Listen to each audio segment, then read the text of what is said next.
água e puder levar para casa depois, então vai ter o seu consolidado para continuar esse tratamento durante a semana. Então, para quem ainda não trouxe água, é importante que traga sempre a sua água, uma garrafinha, para que possa manter essas vibrações, todo esse tratamento, essa medicação que vocês vão receber hoje durante a semana até a próxima vinda de vocês. O assunto de hoje, nós vamos falar então sobre a intervenção de Deus nas penas e recompensas. Então, a base é o Livro dos Espíritos. Então, o Livro dos Espíritos, ele foi escrito por Allan Kardec. Ele criou perguntas e as respostas foram respondidas pelos próprios Espíritos. Então, há uma pergunta feita por ele e as respostas. Então, hoje a gente vai falar sobre duas perguntinhas que estão aqui.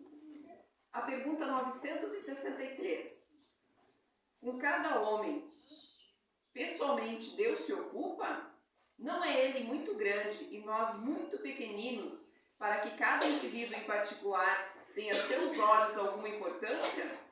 A resposta dos Espíritos. Deus se ocupa com todos os seres que criou, por mais pequeninos que sejam. Nada, para a sua bondade, é destituído de valor. Então, o que eles estão querendo nos dizer? Nós não somos pequeninos o suficiente para não sermos vistos.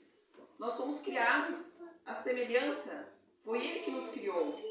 Então, nós em nenhum momento devemos nos sentir abandonados por Deus, ou acharmos que não estamos sendo vistos, ou acharmos que de alguma forma não somos merecedores da misericórdia do nosso Pai. Todos nós somos. Aqui eles respondem, Ele não descuida de nada nem de ninguém. Por mais pequenininhos que possam parecer ou se sentirem, Ele está sempre presente. Claro que às vezes acontece de a gente se afastar dele. Aí sim. Mas aí Ele está sempre de braços abertos, está sempre estendendo a mão para nos auxiliar, para nos confortar. Às vezes nós que de alguma forma nos afastamos deles. Então, basta nós lembrarmos, Ele está sempre presente conosco. Ele é um Pai maravilhoso, misericordioso, está sempre querendo o nosso melhor. Ele tem um olhar sobre nós como se fôssemos espíritos crianças. Vocês imaginem vocês olhando para essas crianças. O quanto amor, o quanto ternura nós temos olhando essas crianças. É assim que o nosso Pai olha para nós. Porque nós estamos aí engatinhando. Nós estamos aqui aprendendo. Estamos aqui evoluindo. Então Ele olha de forma muito amorosa, com muita paciência para nós. Então nunca esqueçamos disso. Ele sempre está olhando por nós, fazendo por nós e nos protegendo.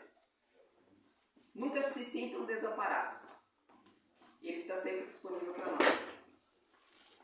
A pergunta 964 pergunta: mas será necessário que Deus atente em cada um dos nossos atos para nos recompensar ou punir? Esses atos não são, na sua maioria, insignificantes para Ele?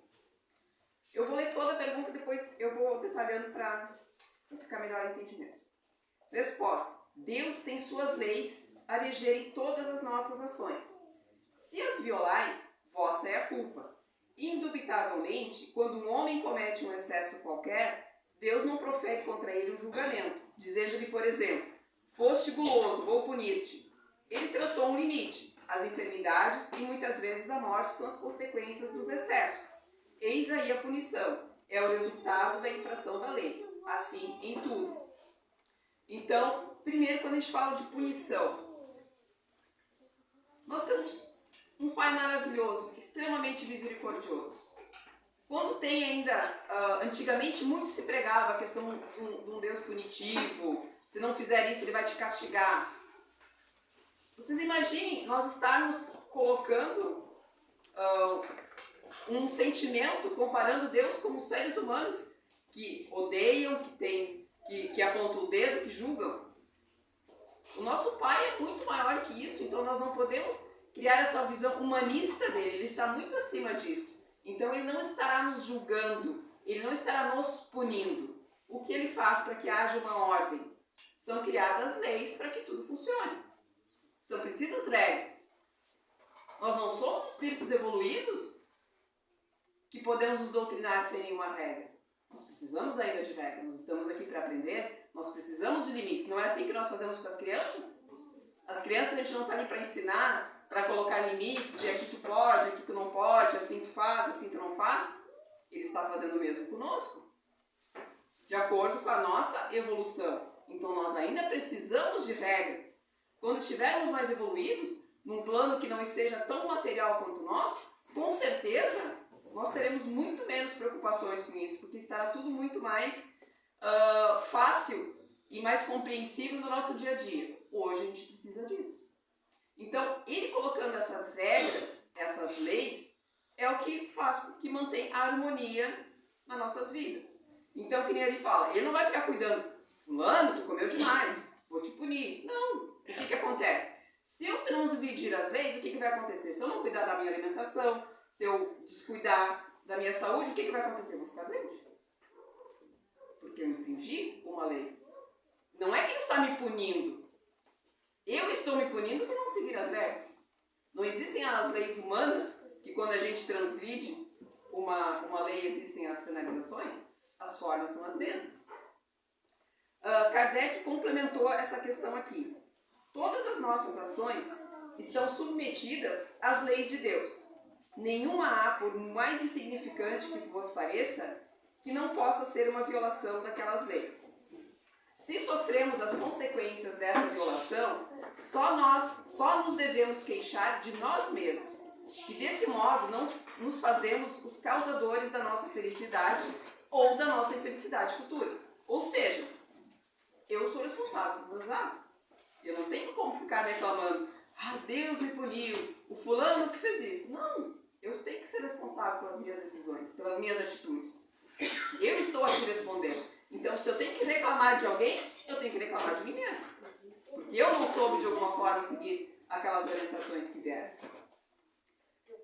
Essa verdade se torna evidente por meio do apólogo seguinte. É uma historinha que ele conta. Um pai deu a seu filho educação e instrução, isto é, os meios de se guiar. Cede-lhe um campo para que o cultive e lhe diz: aqui estão a regra que deve seguir e todos os instrumentos necessários a tornar-lhes útil e fértil esse campo e assegurar-lhes a tua existência. Dei-te toda a instrução para que tu compreendas essa regra. Se a seguires, teu campo produzirá muito e te proporcionará o repouso da velhice. Se a desprezares, nada produzirá e morrerás de fome. Dito isso, deixa-o proceder livremente. Então, o que ele quer dizer aqui? O pai entrega as terras, ele dá instrução para que aquele filho seja inteligente, que consiga entender, e dá as regras, todas as instruções. Se tu seguir isso aqui, o teu campo vai produzir e a tua velhice está garantida. De quem é o livre-arbítrio seguir a orientação do pai ou não? Do filho.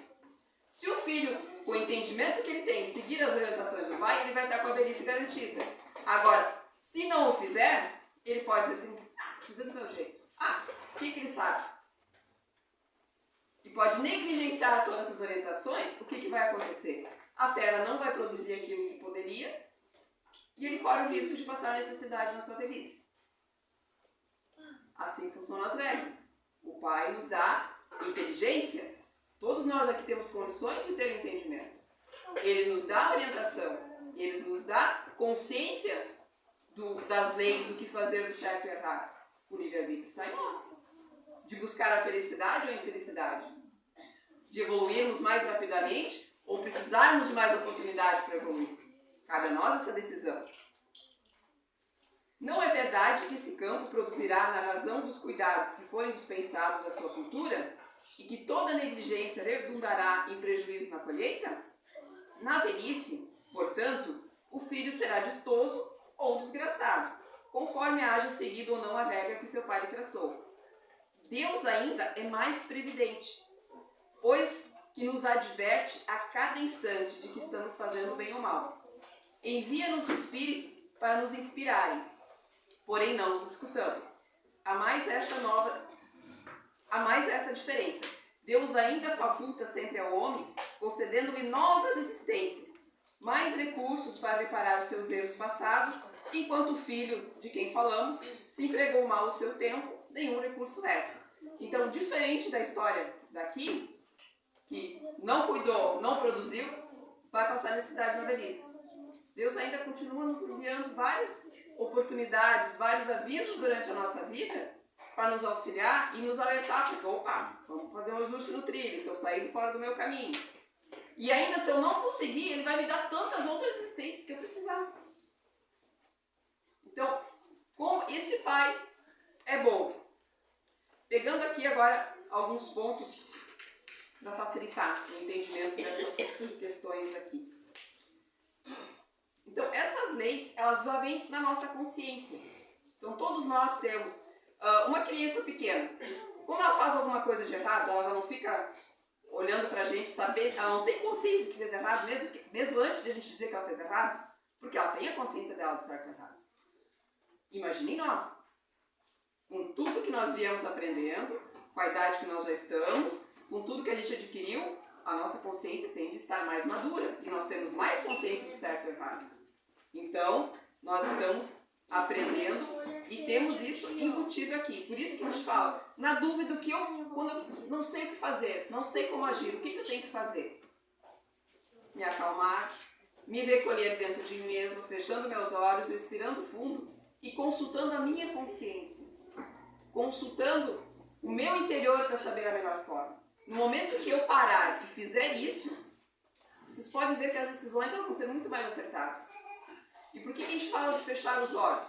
Porque quando a gente fecha os olhos, a gente olha para dentro.